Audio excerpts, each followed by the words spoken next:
Babaeng COVID-19 positive nga miikya sa quarantine facility na rescue na human kini nakita tubangan sa Talomo Police Station sa Davao City. Anang report. Dini atubangan lang sa Talomo Police Station, nakita ang babaeng positibo sa COVID-19 nga miiskapo niadtong Mayo 9 sa usa ka quarantine facility sa Davao City. Ang mga responding pulis gilayong gikordon ang area og tanang personahe gipasuot og PPE. Sarili nimo, ya.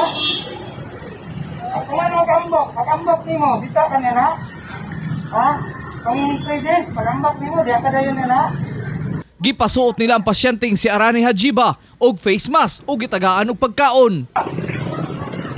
Balik ko diya, ito diya ka.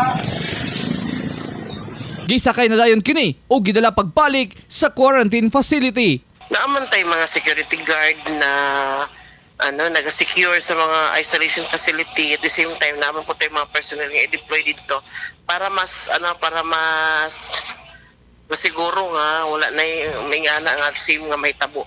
Gidisinfect na usab ang lugar nga iyang gipunduhan, lakip na ang Talomo Police Station. Padayon pa ang pag-imbestiga. Asa kini nga mga lugar miadto sulod sa halos usa ka semana sukad kini misibat. Ang karon na pod nga effort sa buhaton sa Davao City Police Office katong pagsubay na pod kung kinsa iyang mga nakasalamuha, nakahimamat atong higayon nga wala siya dito sa isolation facility. Ako si Real Soroche para sa One Mindanao.